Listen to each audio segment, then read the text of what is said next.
Last video में हम लोग ने टॉपिक और किया था, मैटर्स क्या होता है, एटम क्या होता है, मॉलिक्यूल्स क्या होता है, वो सारे बेसिक टॉपिक क्लियर किया था। फिर अगेन हम नेक्स्ट बेसिक टॉपिक के ऊपर जाएंगे, जिसका नाम क्या है,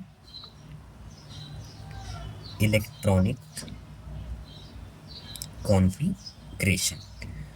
अब क्या होता है ये electronic configuration? Again electronic configuration को समझने के लिए हम लोग थोड़ा सा एक बेसिक चीज़ समझने का ट्राई करेंगे। ओके, क्या चीज़ है वो? तो पहले एटम को समझ लेते हैं हम हल्का सा, जो लास्ट टाइम हमने पढ़ा था।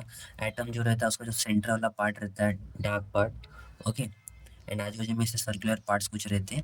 जो सेंटर वाला डार्क पार्ट है उसको हम क्या बोलते हैं? न्यूक्लियस बोलते हैं। एंड जो आजू बाजू में जो गोल गोल है उसको हम क्या बोलते हैं? ऑर्बिट या फिर शेल्स बोलते हैं। ठीक है, अभी हमने पढ़ा था कि जो प्रोटॉन और न्यूट्रॉन रहता है वो दोनों एक साथ कहाँ प्रेजेंट रहते हैं? वो न्यूक्लियस के अंदर में रहते हैं। तो वो इस डार्क पार्ट, ये तो दिख रहा मटेरियल, उसके अंदर में प्रेजेंट है। अब बचा थर्ड सब एटॉमिक पार्टिकल, कौन था थर्ड वाला? वो था इलेक्ट्रॉन। और इलेक्ट्रॉन कहाँ रहता है? वो ऑर्बिट्स में प्रेजेंट रहते हैं। ओके, और ये जो इलेक्ट्रॉनिक कॉन्फ़िगरेशन है ना, ये हमको इलेक्ट्रॉन के बारे में ही बताता है, बट क्या बताता है वो समझो। डेफिनेशन लिख देता हूँ पहला, total number of an electron present in each orbit of an atom। क्या समझा? किसी भी एटम के हर एक ऑर्बिट में कितने नंबर्स ऑफ इलेक्ट्रॉन प्रेजेंट है? ओके, क्या किसी भी एटम के हर एक ऑर्बिट में कितने इलेक्ट्रॉन प्रेजेंट है? जैसे कि इधर देखो, पहले एटम दिख रहा है, यहाँ पे कितने ऑर्बिट दिख रहे हैं? दो ऑर्बिट दिख रहे हैं। बट ऐसा जरूरी नहीं कि हर जगह दो ही ऑर्बिट रहते हैं। वो एटम टू एटम वेरी करता है। किसी एटम में एक ऑर्बिट रहता है तो किसी में दो, किसी में तीन, तो ऐसा ही वेरी करते रहता है। ठीक है, बट हर एक ऑर्बिट की क्या, हर एक ऑर्बिट की इलेक्ट्रॉन रखने की कैपेसिटी होती है। तो भी समझ लेते हैं। अगेन, जो ऑर्बिट रहता है, प्रत्येक ऑर्बिट की एक इलेक्ट्रॉन रखने की कैपेसिटी रहती है। ओके, फर्स्ट ऑर्बिट में टोटल कितने इलेक्ट्रॉन आ सकते हैं? टोटल दो इलेक्ट्रॉन वहां रह सकते हैं। जो सेकेंड ऑर्बिट होता है, सेकेंड ऑर्बिट में टोटल कितने इलेक्ट्रॉन रहते हैं? टोटल 8 इलेक्ट्रॉन हम रख सकते हैं। एंड थर्ड ऑर्बिट में कितने रहते हैं? अब जो कैपेसिटी के हिसाब से देखें, थर्ड ऑर्बिट की कैपेसिटी 18 की रहती है। But as for the lower standard जो हम इलेक्ट्रॉनिक कॉन्फ़िगरेशन लर्न कर रहे हैं, तो हमको बस 8 ही लेके चलना है। ओके, एक्चुअली इसकी कैपेसिटी 18 इलेक्ट्रॉन की है। ओके, बट कुछ कंसेप्ट कर हम लोग इसको 8 लेके चलते हैं। ठीक है, यहाँ तक क्लियर हुआ? क्या समझ में आया? अगेन एक बार समझ लेते हैं। What is electronic configuration? Sir, किसी भी एटम के हर एक ऑर्बिट में कितने इलेक्ट्रॉन प्रेजेंट है? तो जो जितने भी इलेक्ट्रॉन प्रेजेंट रहते हैं हर एक ऑर्बिट में, वो जिसे हम शो करते हैं उसी को हम क्या बोलते हैं? Electronic configuration. अब इसको समझने का ट्राई करते हैं। ओके, तो यहाँ पे सबसे पहले हम लोग क्या लेंगे? एक एग्जाम्पल लेते हैं, ऑक्सीजन। ओके, ऑक्सीजन का एटॉमिक नंबर कितना रहता है? ऑक्सीजन का एटॉमिक नंबर रहता है 8। ओके, अभी एक और एक बेसिक कंसेप्ट है, मैं इसको हल्का से यहाँ पे ले लेता हूँ। जनरली हम पढ़ते जो एटम होता है, atom is electrically neutral. Atom कैसा रहता है? Electrically neutral.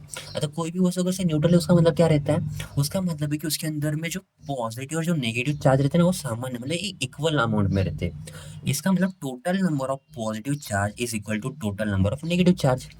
हमको तो पता है एटम में ये पॉजिटिव चार्ज वाला और ये नेगेटिव चार्ज कौन रहता है? तो पॉजिटिव चार्ज वाला रहता है प्रोटॉन, और नेगेटिव चार्ज वाला रहता है इलेक्ट्रॉन। इसका मतलब किसी भी एक न्यूट्रल एटम में प्रोटॉन और इलेक्ट्रॉन के जो नंबर्स होते हैं वो एकदम कांस्टेंट, मतलब जैसे प्रोटॉन 5 रहेगा तो इलेक्ट्रॉन भी कितना रहेगा? 5। तो +5 - 5, इसलिए एटम कैसा रहता है? Electrically neutral. तो आपको यहाँ से क्या समझा कि सर एटम के पास जितना प्रोटॉन रहेगा उतना ही इलेक्ट्रॉन रहेगा। और आपने जैसे लास्ट जो देखा रहेगा उसमें हमने पढ़ा था कि एटम का जो एटॉमिक नंबर होता है वही किसके बराबर होता है? प्रोटॉन। क्योंकि जितना प्रोटॉन रहेगा वही उसका एटॉमिक नंबर रहेगा। तो इनडायरेक्टली क्या हम ऐसा बोल सकते हैं, जो एटॉमिक नंबर रहेगा उतना ही प्रोटॉन, एंड जितना प्रोटॉन रहेगा उतना ही इलेक्ट्रॉन। तो अगर से हमको तीनों में से किसी एक की वैल्यू पता रहेगी तो हम दो बाकी दो के आराम से निकाल सकते हैं कि दोनों सेम वैल्यू रहने वाला है। बट अगेन यहाँ पे स्पेसिफाई कर रहा हूँ, ये किसके लिए है? ये सिर्फ है एक न्यूट्रल एटम के लिए। क्योंकि जिस एटम के ऊपर कोई चार्ज नहीं है ना, प्लस माइनस, उसके लिए बता रहा हूँ। ओके, तो सिर्फ सोडियम लिखता हूँ, सिर्फ सोडियम। तो सोडियम का एटॉमिक नंबर है 11। ओके, तो इसके ऊपर प्रोटॉन कितने रहेंगे, इसका पास प्रोटॉन 11 रहेगा और इलेक्ट्रॉन भी कितना रहेगा 11। ओके, तो वैसे कैसे हम ऑक्सीजन की बात करें, ऑक्सीजन का एटॉमिक नंबर 8 है, तो फिर एटॉमिक नंबर 8 है, प्रोटॉन भी 8, इलेक्ट्रॉन भी 8, मतलब जितना एटॉमिक नंबर उतना इलेक्ट्रॉन रहेगा, है ना। तो इसलिए इसके पास टोटल कितने इलेक्ट्रॉन है ऑक्सीजन के पास, total number of electron will be 8। Okay, अभी हमको देखना है कि ये इलेक्ट्रॉन हर एक ऑर्बिट में किस तरीके से अरेंज है। तो फर्स्ट ऑर्बिट में कितने इलेक्ट्रॉन आ सकते हैं, ये तो हमने पढ़ा ना सर, फर्स्ट ऑर्बिट की कैपेसिटी 2 इलेक्ट्रॉन की। ओके, तो फर्स्ट ऑर्बिट में कितने आ सकते हैं, 2। अब 8 में से 2 इलेक्ट्रॉन आ गए, अभी कितना बचा और बच गया 6 इलेक्ट्रॉन। तो चेक करो सेकेंड ऑर्बिट में क्या 6 इलेक्ट्रॉन आ सकता है क्या, हाँ सर 8 आ सकता है, 6 तो आराम से आ जाएगा ना। तो ये जो 2,6 दिख रहा है, ये हो जाता है ऑक्सीजन का electronic configuration of oxygen. I think so clear हुआ। अगेन मे बी डाउट होगा, हम थोड़े और एग्जाम्पल लेते हैं एंड उस एग्जाम्पल से समझने का ट्राई करते हैं।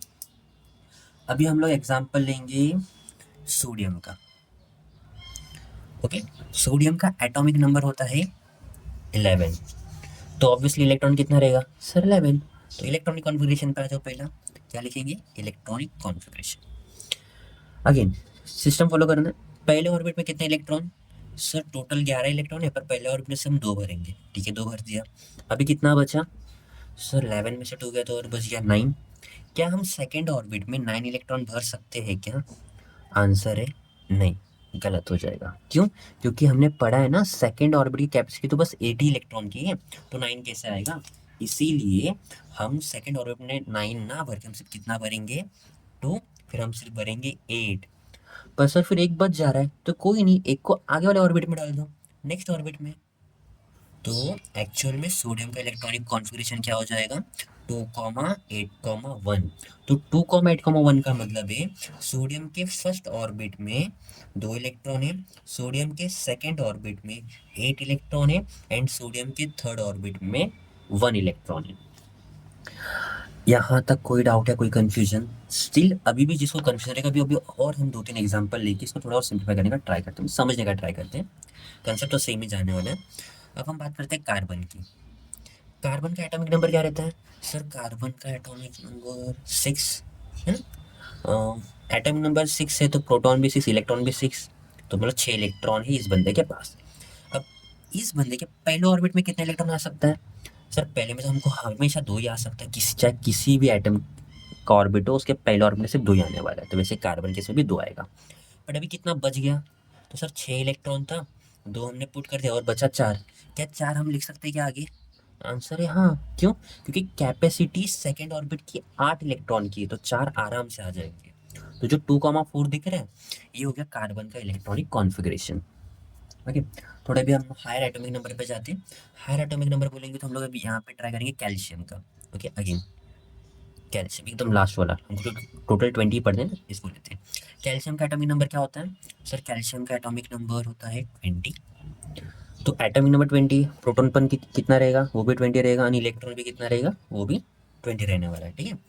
तो हम इसका लिखेंगे इलेक्ट्रॉनिक कॉन्फ़िगरेशन। अच्छा क्या आएगा इसका इलेक्ट्रॉनिक कॉन्फ़िगरेशन, टोटल 20 इलेक्ट्रॉन से, तो पहले ऑर्बिट में कितना, सर 20 में से पहले ऑर्बिट में सिर्फ 2, ठीक है।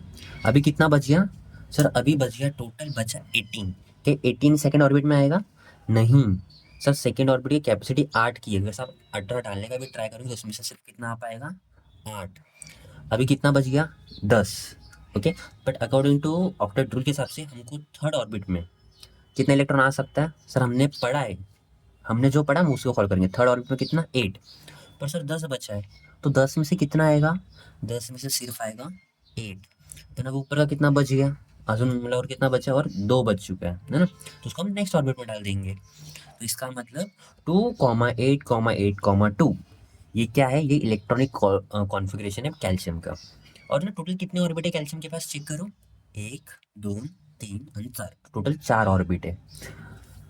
आई थिंक सो यहाँ तक क्लियर हुआ रहेगा आपको, कुछ भी डाउट इतने में है तो अगेन कमेंट सेक्शन में कमेंट करके पूछ सकते हो, I will try to resolve in the next videos. Okay, तो ये क्या पढ़ा हम लोगों ने, अगेन बता रहा हूँ, हमने जो पढ़ा वो टॉपिक का नाम था इलेक्ट्रॉनिक कॉन्फ़िगरेशन।